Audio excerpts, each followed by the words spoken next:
نبی نے اعلان فرمایا میری ساری نسلیں خدیجہ ہی سے چلے گی، باقی اور کسی سے نہیں چلے گی۔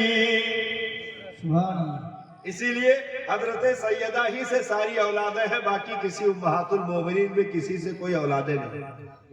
سبحان اللہ۔ حضرت ماریہ سے حضرت ابراہیم پیدا ہوئے تھے جو بچپن میں انتقال کر گئے، باقی کوئی اولاد کسی سے ہے ہی نہیں، کوئی اولاد نہیں۔ اچھا اب مکہ والے کیا کرتے تھے؟ ایک تو بیوہ کو منحوس، دوسرے پوائنٹ پر مطلب عورت پر اتیاچار یہ تھا کہ جو کوئی بیٹی پیدا ہو گئی تو اسے اٹھا کر کے زندہ قبر میں دفن کر دیتے جی جی جی بے شک۔ اب دیکھو نبی نے پہلے پوائنٹ پر مار کیا، مکہ والوں کا پہلا پوائنٹ تھا بیوہ کو منہ نہ لگایا جائے، اسے پہاڑیوں میں قید کر دیا جائے۔ نبی نے اپنے محبوبہ کی سیج عطا کر دی، پہلا پوائنٹ مائنس کر دیا مکہ والوں کا۔ دوسرا پوائنٹ تھا کہ بیٹی کو پالا نہ جائے، اسے مار دیا جائے، زندہ دفن کر دیا جائے۔ سرکار کے گھر پہلی اولاد کی شکل میں بیٹی نے جنم لیا، بیٹی پیدا ہوئی۔ مکہ والے سمجھ رہے تھے کہ ابھی زندہ مار دیں گے، لیکن میرے مصطفیٰ نے پال لیا۔ ارشاد فرمایا بیٹیوں کو قتل نہ کرنا، بیٹیاں ملحوس نہیں ہے بلکہ تمہارے آنگنوں کی زینتیں ہیں۔ سبحان اللہ۔ مکہ والے انتظار کر رہے تھے کہ چلو بھائی پہلی اولاد کو سب کو اولاد سے زیادہ محبت ہوتی ہے، پہلی اولاد تو پال لیا تو کوئی بات نہیں، لیکن دوسری بیٹی اگر پیدا ہوئی تو ضرور مار دیں گے۔ لیکن دیکھیے سرکار کے گھر دوسرے نمبر پر بھی بیٹی ہی پیدا ہوئی، دوسرے نمبر پر بیٹی کی پھر آمد ہو گئی۔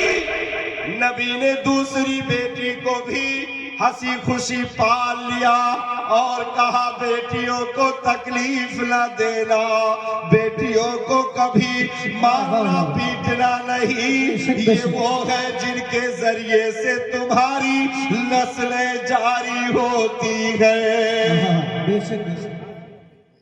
اب مکہ والے انتظار میں تھے کہ پھر اب تو بھائی چلو دو پال لیا ٹھیک ہے۔ اچھا سامنے کوئی آ نہیں سکتا تھا کیونکہ 40 سال تک مکہ والے گردن جھکا کر نبی کو اپنا سب کچھ مان چکے تھے، اس لیے کسی میں جرات نہیں سامنے آ کر کھڑا ہو جاتا تو سب آپس میں چینی گویا کرتے تھے۔ تو پھر کہنے لگے کہ دیکھو بھائی تیسری بیٹی تو بالکل کہے گا، تیسری بیٹی تو بالکل اکدم جیسے جان پہیے جیسے مار دے۔ اتفاق بھی دیکھو، قدرت کی شان دیکھو کہ نبی کے گھر تیسری بیٹی بھی پیدا ہو گئی۔ لگاتار 3 بیٹیاں، نبی کے گھر لگاتار 3 بیٹیاں، تیسری بیٹی بھی پیدا ہو گئی۔ اب مکہ والے سننے کے لیے سب کام اٹھائے ہیں کہ اب قتل کی خبر آئے، اب دفن کی خبر آئے، لیکن سرکار نے ارشاد فرمایا او دنیا والوں کان کھول کر کے سن لو، میں نے جو 2 بیٹیاں پالی ان کا مقام عزت اپنی جگہ پر ہے، لیکن یہ تیسری بیٹی جو آئی ہے تم جس کے بارے میں سوچ رہے ہو، او دنیا والوں کان کھول کر کے سن لو، فاطمہ بضعۃ منی، میری بیٹی فاطمہ میرے جگر کا ٹکڑا ہے۔ بے شک بے شک۔ اور بول دیا سبحان اللہ سبحان اللہ۔ میری بیٹی فاطمہ میرے جگر کا ٹکڑا ہے۔ بے شک بے شک۔ ارشاد فرمایا فاطمہ تو سید عالمہا، میری بیٹی فاطمہ کائنات کے عورتوں کی سردار ہے، جنتی عورتوں کی سردار ہے۔ میری بیٹی فاطمہ جنت کے حوروں میں سے ایک حور ہے۔ میری بیٹی فاطمہ کو جس نے ناراض کیا اس نے مجھے ناراض کیا، جس نے میری بیٹی کو خوش کیا اس نے مجھے خوش کر دیا۔ بے شک بے شک۔ نعرہ تکبیر، نعرہ رسالت، پیغام مصطفیٰ، پیغام مصطفیٰ،